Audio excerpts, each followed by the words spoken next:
बिस्मिल्लाहिर्रहमानिर्रहीम, अस्सलाम वालेकुम। आज पूरा पाकिस्तान इंतज़ार करता रहा कि आज फैसला आएगा और हमज़ा शहबाज फारिग हो जाएंगे।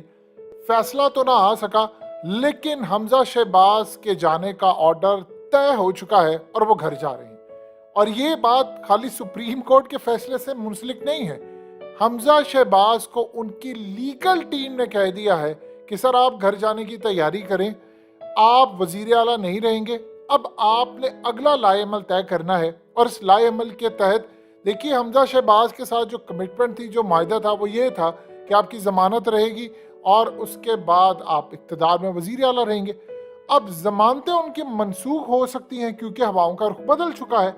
और इस सूरत हाल में इंटरेस्टिंग डेवलपमेंट ये है कि हमजा शहबाज इस वक्त गुफ्तगू कर रहे हैं अपनी लीगल टीम से कि इसके बाद मुझे कहाँ पर जाना है, क्या मुझे लंदन जाना है या मुझे यहाँ से छोड़कर चले जाना है। जो सूरत हाल है, आज सुप्रीम कोर्ट ने असल में इनके फुल बेंच की जो इस्तदा मुस्तरद की, राना सनाउल्लाह ने जो धमकी दी उस पर शहबाज शरीफ खुश नहीं है, उस पर लीगी रहनुमा कई खुश, उन्होंने कहा जी हम नहीं मानेंगे, कुछ मान रहे हैं। असल में क्लियर डिवीजन है इस वक्त शहबाज शरीफ ग्रुप की और नून लीग ग्रुप की, यानी जो नवाज ग्रुप है।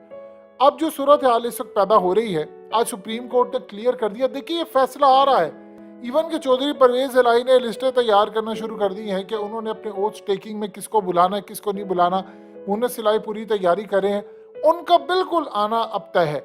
आज देखिए जिस तरह रेंजर्स बाहर पहुंच चुके थे, यानी सिक्योरिटी के लिए जो जजेस ने फैसला सुनाना था, रेंजर्स पहुंच चुके थे, पुलिस पहुंच चुकी, सारा दिन पुलिस की सिक्योरिटी वहां पर बाहर रही। ये पाकिस्तान की तारीख का बड़ा ही अनोखा काम था। अब यहाँ पर जो असल कहानी है वो आप जरा देखिए, साद रफी की ट्वीट, उन्होंने फैसले को देखिए मिडिल फिंगर दिया, उंगली दी है। आप उनकी ट्वीट देखिए तो उसमें नाजेबा इशारा है और उन्होंने अदालतों और जजेस को उंगली दी है ये इशारा करके कि देखो ये मेरी मिडिल फिंगर है आपके लिए, यानी आपके इंसाफ के लिए मैं आपको मिडिल फिंगर देता हूँ। ये इतनी बड़ी तौहीन है, इतनी बड़ी तौहीन है। आप सोचिए कि इस बंदे की अक्ल को, असल प्रॉब्लम ये है, सबसे ज्यादा तकलीफ क्यों है।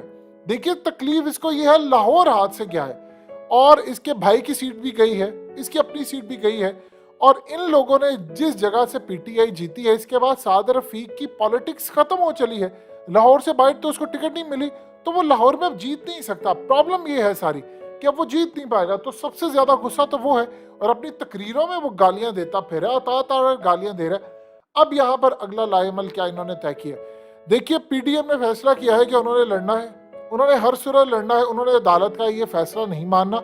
अब आप ये देखिए लार्जर बेंच क्यों मांग रहे थे, क्योंकि वो आना था सितंबर के अंदर, और सितंबर में आप ये देखिए लार्जर बेंच तब आता है जब बड़ी कोई कॉम्प्लिकेशंस हो जाए, यानी ये तो ओपन शट केस था। बल्कि आज कौम कह रही है कि 30 मिनट में फैसला आ सकता था, फैसला नहीं आया।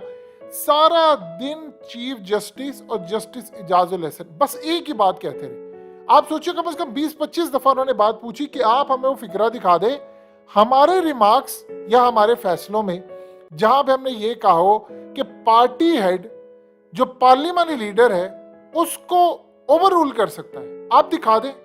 यानी अगर उसने कोई फैसला किया तो पार्टी हेड, उन्होंने कहा जी आपके फैसले से लिया, आप दिखा दें। और वो दोस्त मिजारी किधर भागा हुआ है, जरा पूछे जाकर उसे किधर तू भागा है, तू तो बड़ा शेर बनता फिर रहा था, पीटीआई वालों ने तुझे इलेक्ट करवाया और अब तू भागा हुआ चूहे की तरह, यानी वहां पर बैठकर भड़के मरवा लो इनसे, और अब फरार है।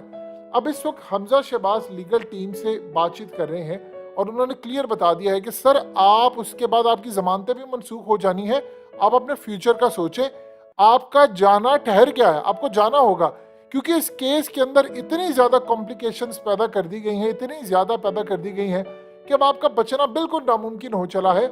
आसिफ जरदारी ने जो चौधरी शुजात वाला काम था उसमें करवा कर जो भी सूरत हाल थी उसमें आईनी जो तकाजे थे उनको बाईपास करके ये काम किया है।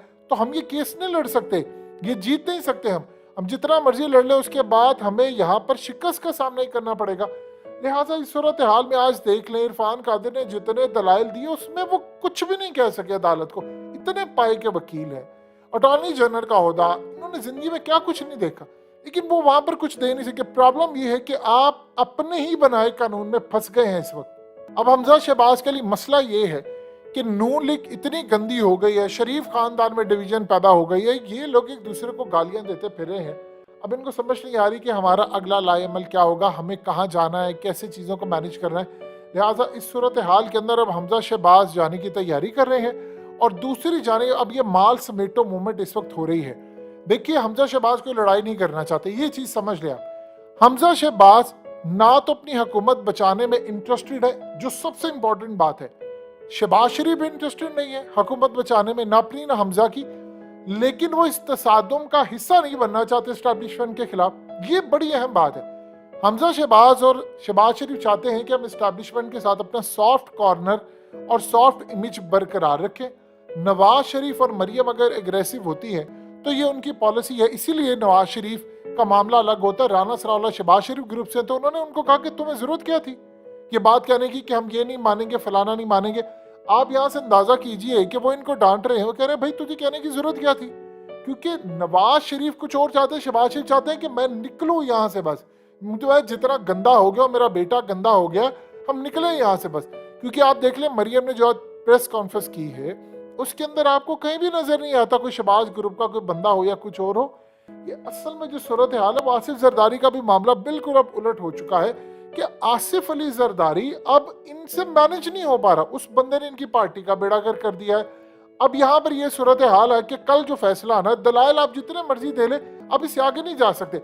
अब ये कहते थे कि असल में प्रॉब्लम क्या है, ये चाह रहे थे सितंबर तक मामला जाए, जजेस हैं छुट्टियों पर, और लार्जर बेंच तब बनता है कि जब आप बहुत केस कॉम्प्लिकेटेड हो जाए, चीजें समझ नहीं आ रही है, तो ओपन शट केस 30 मिनट में इसका फैसला आ सकता था, वो भी नहीं आया, अवाम नाराज है। तो इस सूरत हाल में अब हमजा शहबाज के लिए जो अगली राह है वो ये है कि वो चुप करके चला जाए। प्रॉब्लम ये है कि वो रिजाइन भी करना चाहते थे, हमजा शहबाज तैयार थे, आसिफ जरदारी ने इनको बताया नहीं भाई तूने रिजाइन नहीं करना। तो ये लोग तो ऑलरेडी परेशान यहाँ पर बैठे हैं कि हम किधर जाएं, हमने कैसे चीज़ों को मैनेज करना है। हमजा शहबाज के साथ साथ जो नेक्स्ट सूरत हाल ख़राब हो रही है वो हो रही है फजलुर रहमान के लिए।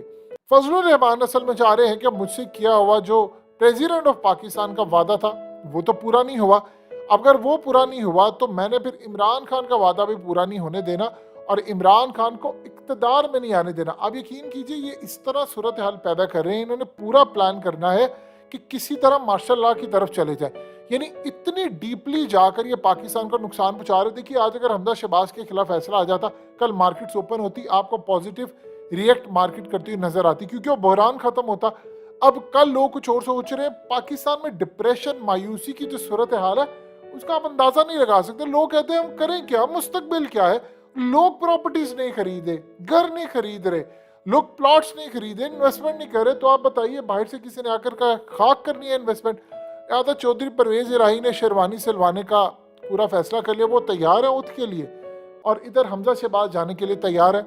मसला ये है कि हमजा शहबाज के साथ इस दफा हुआ बहुत बुरा है, वो बेचारा जब भी आता है ओहदा अपना लेने के लिए चला जाता है। असल में अल्लाह की इन पर लानते हैं, इस बंदे ने करप्शन बड़ी की है, इन लोगों ने माल बहुत ज्यादा खाया है, और अब वो बेचारा नजर आता है जो उसके साथ हो रहा है, क्योंकि इन्होंने तो सोचा नहीं था। आप जानते हैं हमजा शहबाज ने कई साल कोशिश की है कि वो शहबाज शरीफ की जगह वो वजीर आला बने और शहबाज शरीफ वजीर आजम, दोनों की ख्वाहिश पूरी हो गई, लेकिन अब उनका जाना ठहर गया।